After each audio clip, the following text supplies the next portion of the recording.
नमस्कार दोस्तों, मैं हूं नवीन कुमार और आपका स्वागत है हमारे एक और deep dive case study video में।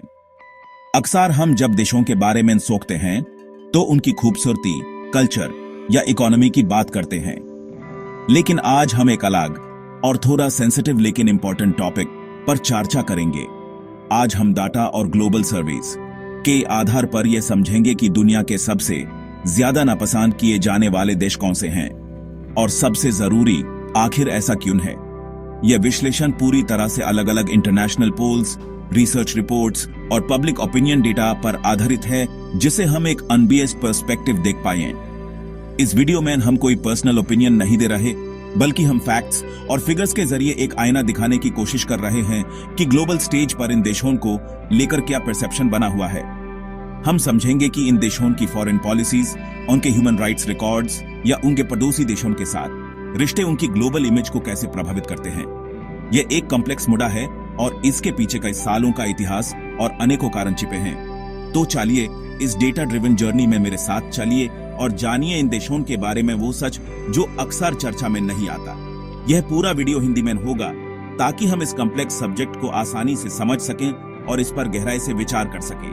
हम एक एक करके 5 ऐसे देशों की केस स्टडी करेंगे जिनकी फेवरेबिलिटी रेटिंग्स दुनिया भर में काफी कम है। हम उनके इतिहास, उनकी सरकारों के फैसलों और उनके ग्लोबल इंपैक्ट को डिकोड करेंगे। वीडियो के अंत तक आपके पास एक क्लियर पिक्चर होगी कि आखिर क्यों कुछ देश दुनिया की नजरों में विलेन बन जाते हैं। तो बिना किसी देरी के शुरू करते हैं हमारी आज की केस स्टडी। हमारी लिस्ट में सबसे पहला नाम आता है नॉर्थ कोरिया का, जिसे हर्मिट किंगडम यानी एकंट में रहने वाला साम्राज्य भी कहा जाता है। जब भी नॉर्थ कोरिया का जिक्र होता है तो हमारे दिमाग में एक तानाशाह, मिलिट्री परेड्स और एक ऐसी दुनिया की तस्वीर आती है जो बाकी दुनिया से बिल्कुल कटी हुई है। ग्लोबल ओपिनियन पोल्स जैसे कि BBC वर्ल्ड सर्विस पोल या प्यू रिसर्च सेंटर की सर्वेज लगातार नॉर्थ कोरिया को दुनिया के सबसे नेगेटिवली व्यूड देशों में से एक मानते हैं। इसके पीछे सबसे बड़ा कारण है वहां का किम परिवार का शासन और उनकी आक्रामक न्यूक्लियर नीति। दुनिया के ज्यादातर देश नॉर्थ कोरिया के लगातार मिसाइल टेस्ट्स और परमाणु हथियारों के विकास को एक बड़े खतरे के रूप में देखते हैं, जिससे इंटरनेशनल शांति और सुरक्षा को खतरा है। इसके अलावा नॉर्थ कोरिया का ह्यूमन राइट्स रिकॉर्ड भी उसकी नेगेटिव इमेज का एक बहुत बड़ा कारण है। एमनेस्टी इंटरनेशनल और ह्यूमन राइट्स वॉच जैसे संगठनों की रिपोर्ट्स के अनुसार वहां के नागरिकों को बेसिक आजादियां भी प्राप्त नहीं है। फ्रीडम ऑफ स्पीच, मूवमेंट और इंफॉर्मेशन पर सख्त पाबंदी है।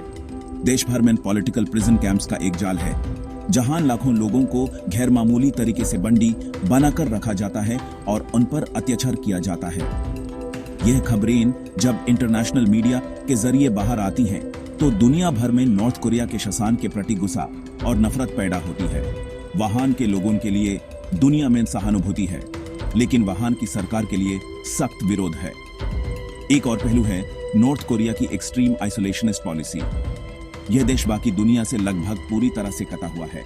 इंटरनेट का एक्सेस सिर्फ कुछ चुने हुए एलीट लोगों तक सीमित है और आम नागरिक को बाहरी दुनिया की कोई खबर नहीं होती। उन्हें स्टेट प्रोपेगेंडा के जरिए एक ऐसी दुनिया दिखाई जाती है जहां नॉर्थ कोरिया सबसे शक्तिशाली है और अमेरिका उनका सबसे बड़ा दुश्मन है।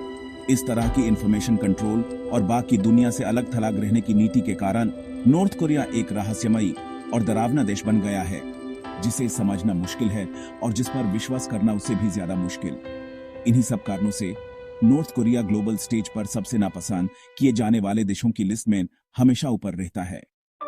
अब हम बात करते हैं एक ऐसे देश की जिसका नाम इस लिस्ट में देख कर शायद आपको आश्चर्य हो, the United states of America. America, जिसे एक तरफ लैंड ऑफ अपॉर्चुनिटी और डेमोक्रेसी का प्रतीक माना जाता है, वहीं दूसरी तरफ दुनिया के कई हिस्सों में यूं सख्त नापसंद भी किया जाता है। इसके पीछे का सबसे बड़ा कारण है अमेरिका की फॉरेन पॉलिसी, जिसे अक्सर ग्लोबल पुलिसमैन की तरह देखा जाता है। इतिहास गवाह है कि अमेरिका ने अपने नेशनल इंटरेस्ट्स को प्रोटेक्ट करने के लिए कई देशों के इंटरनल मामलों में दखलंदाजी की है, चाहे वो वियतनाम वॉर हो, इराक पर हमला हो या अफगानिस्तान में 20 साल तक चली military presence. In military interventions ने लाखों लोगों की जान ली और पूरे रीजन्स को अस्थिर कर दिया, जिसके कारण दुनिया भर में, खासकर मिडिल ईस्ट में, अमेरिका के प्रति एक गहरा गुस्सा और अविश्वास है। अमेरिका की नापसंदगी का एक और कारण है उसकी कल्चरल डोमिनेंस। जिसे कई बार कल्चरल इंपीरियलिज्म भी कहा जाता है। Hollywood movies, American music, fast food chains जैसे मैकडॉनल्ड्स और स्टारबक्स, और टेक जायंट्स जैसे गूगल और फेसबुक, ये सब अमेरिकन कल्चर को दुनिया के कोने कोने तक पहुंचाते हैं। जबकि कुछ लोग इसे आधुनिकता और प्रोग्रेस के रूप में देखते हैं, वहीं का समाज और देश इसे अपनी स्थानीय संस्कृति और पहचान के लिए एक खतरे के रूप में देखते हैं। उन्हें लगता है कि अमेरिकन कल्चर उनके ट्रेडिशनल वैल्यूज को कमजोर कर रहा है। इसके साथ ही अमेरिका के अंडरगन वायलेंस की समस्या, नक्सली भेदभाव, रेशियल डिस्क्रिमिनेशन और आर्थिक असमानता, इकोनॉमिक इनइक्वालिटी जैसे मुद्दे भी उसकी परफेक्ट नेशन की इमेज को धक्का पहुंचाते हैं। रिसेंट ईयर्स में अमेरिका के पॉलिटिकल फैसलों ने भी उसकी ग्लोबल स्टैंडिंग को नुकसान पहुंचाया है। For example, Paris climate agreement से पहले हटना या ईरान न्यूक्लियर डील को तोड़ना, इन जैसे एक पक्षीय फैसलों ने अमेरिका के एलीज को भी नाराज किया है। उन्हें लगता है कि अमेरिका अब एक रिलायबल पार्टनर नहीं रहा और वो सिर्फ अपने अमेरिका फर्स्ट एजेंडा पर काम कर रहा है।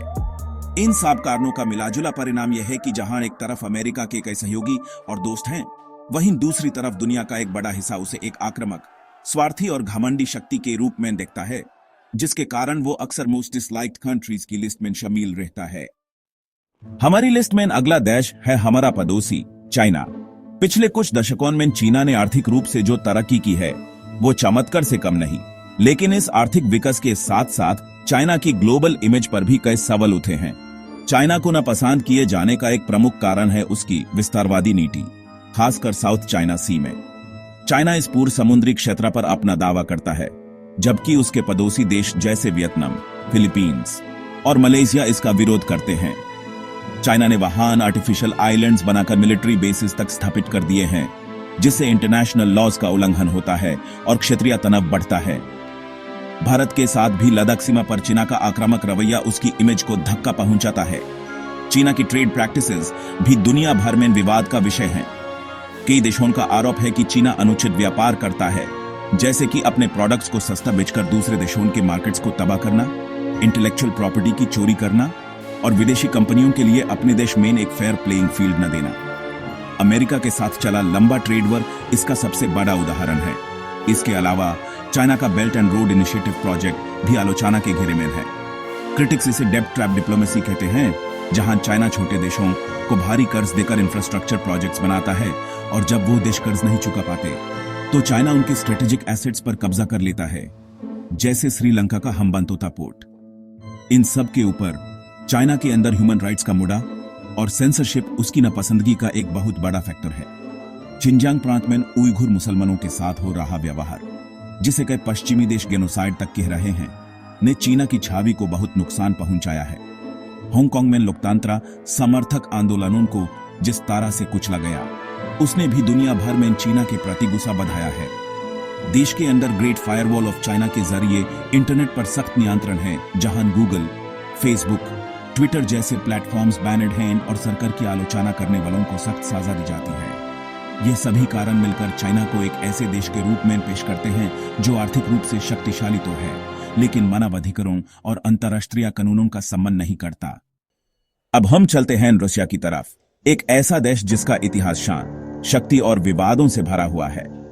सोवियत यूनियन के विघटन के बाद रशिया ने कुछ समय तक कमजोरी का दौर देखा, लेकिन व्लादिमीर पुतिन के नेतृत्व में यह फिर से एक ग्लोबल पावर के रूप में उभरा है।